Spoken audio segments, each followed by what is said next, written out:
বরানগরে বিটি রোডে লরির ধাক্কায় মৃত্যু হলো দুই স্কুল ছাত্রের, আহত বাবা। এলাকায় উত্তেজনা। বরানগর মল্লিক কলোনির কাছে বিটি রোডের ওপর লরির ধাক্কা স্কুটি বাইক থেকেই ছিটকে পড়ে দুই স্কুল ছাত্রের মৃত্যু হলো। 5 ও 7 বছরের স্কুল ছাত্র বরানগর ডানলোপ খালসা স্কুলের, আহত স্কুটি চালক বাবা। এলাকায় উত্তেজনা। ঘটনাস্থলে বরানগর থানার বিশাল পুলিশ বাহিনী। একটা বাচ্চা মরে পড়ে আছে, ট্রাফিক সিগন্যাল সামনেই, ট্রাফিক গুলো দাঁড়িয়ে আছে, কোনো একটা অ্যাম্বুলেন্স নেই, সামনে থানা।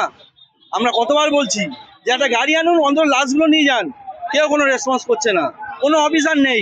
এই সিভিক গুলো এসে দাঁড়িয়ে আছে, দুই একটা সিভিক এসে দাঁড়ালো, আমরা অনেক রিকোয়েস্ট করার পর বাইরে একটা গাড়ি এনে ওদের নিয়ে যাওয়া হলো। এরা এমনি আসবে না, এরা পয়সা খাওয়ার জন্য বসে থাকে ওইখানে, তাকে ধরবে, তার দিয়ে পয়সা খাবে, এইসব কিচ্ছু দেখবে না। আমাদের একটা বছর আর এই যে মালগুলো অবৈধভাবে দীর্ঘদিন ধরে পড়ে থাকে, তার দৌলতে পরে আমার জানার দরকার নেই, কিন্তু এগুলো বেআইনি, এগুলো বন্ধ করতে হবে ইমিডিয়েট। ছটা করে ঢাকঢোল পিটিয়ে সেফ লাইফ সেফ ড্রাইভ, তারপরে ফুটপাথ, এই যে সেটা কি ট্রাফিক গার্ড, সিসি ক্যামেরা লাগানো, কি বলবেন এই ব্যাপারে? কি আর বলবো এই ব্যাপারে, আমার যদি মতামত থাকে, এইগুলো সব কিছুই হচ্ছে না। একদিন দেখছে, একদিন করছে, তারপর দিন আবার জেকে সেই। এই দেখুন, আজ আমরা এটা বললাম, মালিককে এত অবৈধ উল্টো পাল্টা ভাবে কথা বলছে। উনি বাড়িতেই আছে, বলছে আমি ভুবনেশ্বরে আছি, কোনো ভুবনেশ্বর নেই। আপনার নামটা বলুন। আমার নাম রাজু সাহা। আমি একটা কথা বলবো, আর আপনারা কি দেখতে চাই দাদা? দুটো যান চলে গেছে, এখন আপনি এই ব্যবস্থা, তিনটে লোক চলে গেছে, এখন আমি চাই না আপনারা এই নিয়ে মিডিয়াতে বলে কোনো কাজ হচ্ছে না। মিডিয়ার কাছে একটাই আবেদন যে আপনারা প্রশাসনকে চাপ দিন, নো এন্ট্রির সময় গাড়ি যেন, নো এন্ট্রির সময় লরিগুলো যেন অবিলম্বে বন্ধ করা হয়। এটা যদি আপনারা বন্ধ না করতে পারেন, আগামী দিনে আরো এরকম অ্যাক্সিডেন্ট দীর্ঘদিন ধরে দেখতে আমরা পাবো। আর সিগন্যাল ব্যবস্থাটাকে ভালো করুন, আর রাস্তার অবৈধ নির্মাণ কাজ যে মালপত্র ফেলা হয় সেটাকে বন্ধ করার জন্য আপনারা যদি চেষ্টা করেন, তাহলে আপনারা ভাববো আমাদের সঙ্গে সহযোগিতা করেছেন, এইটুকু বলবো। আর আমি কিরকম বয়সে হবে বাচ্চা? আপনি বাচ্চা লোক 7 থেকে 9 বছর, একজনের 7 বছর, একজনের 9 বছর হবে। আর বাবার বয়স 50 থেকে 55 বছর বয়স। বাবার মাথায় হেলমেট ছিল, দুজনের, আর বাচ্চা দুজনের মাথায় হেলমেট ছিল না, স্কুটিতে ছিলেন।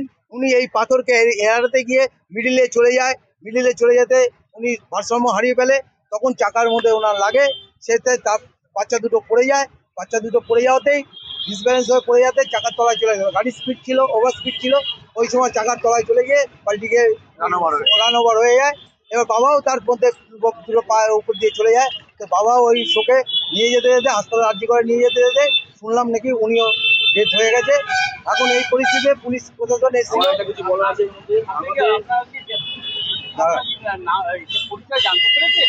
পরিচয় আমরা এখনো জানতে পারিনি, ওরা নিয়ে গেছে, প্রশাসন নিয়ে চলে গেছে, বাড়ির লোকের সঙ্গে যোগাযোগ করেছে। এবার তারা এখনো আমাদের কাছে এই খবরটা আসেনি, রিকভারি করেছে পুলিশ প্রশাসন, ওরা নিয়ে গেছে, ওরা ব্যবস্থা করছে।